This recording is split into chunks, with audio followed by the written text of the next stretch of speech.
So I've got this solar system on my house. Mad promises about saving money. Yeah, let me just say that nothing's been saved. Now, I don't know if it's the way it is here in Texas. It's got something to do with the install, something to do with equipment. It's a 13.5 kilowatt hour system that stopped performing to peak capacity about 2 years ago.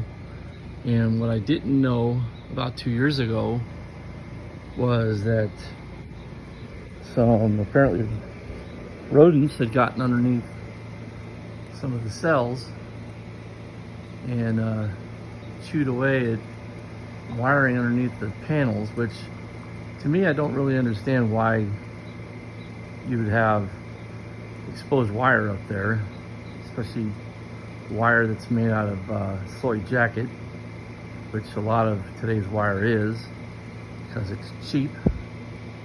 But the problem is animals like soy, so they eat it.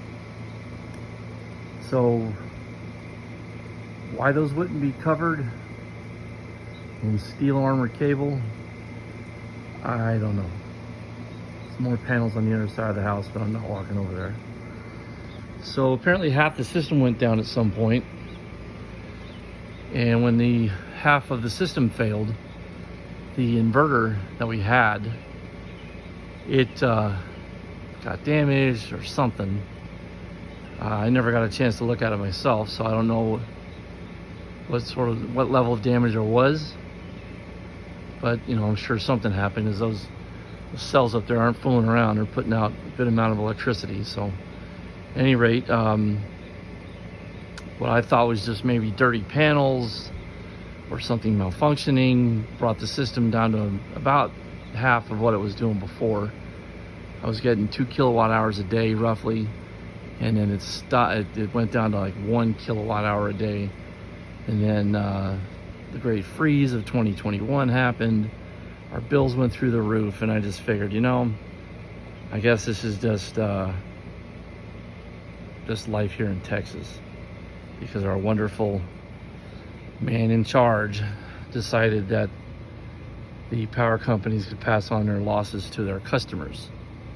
And their customers are us, them, everybody in Texas pretty much got screwed by that. At any rate, what I didn't know about the system was that when half of it was down, all of it was down.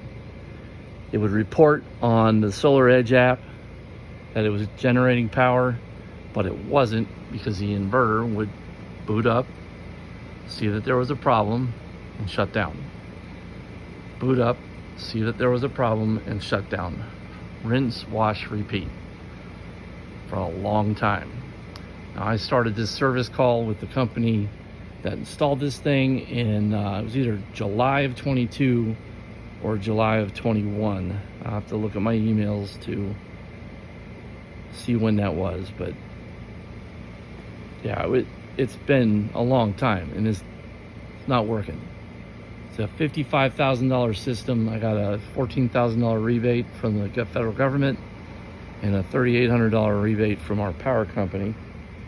So we got a little bit of money back, but I would have been better off just sucking off Coaster's grid and not even doing this. But my hope is to get this thing fixed, get it working before summer, so we can realize a little bit of, I don't know, something. It's certainly not going to pay itself back by the time we leave this house, but at least power might end up being cheaper. Kind of nice. So I was looking at it here, and you know, I'm no electrician. I do know how to deal with this stuff, and I also know that that's probably not a good thing. I mean, I realize it's earth ground, and it's earth grounded through the conduit and blah blah blah, but something is relying on that wire right there, and that wire is loose. That one's okay. So yeah, this is pretty stupid.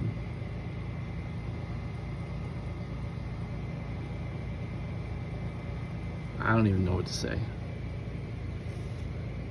I want to believe in green power, green energy, help the planet, whatever. This right here, this is turning me off big time. So I'm just gonna post this on my stupid YouTube channel, and I'm gonna send a link of this video to the installer, the company that did this install. Who knows, man? Maybe by this time next year, by the time this house goes up for sale so you can get the hell out of Texas, this will be working. Be kind of nice. That is all.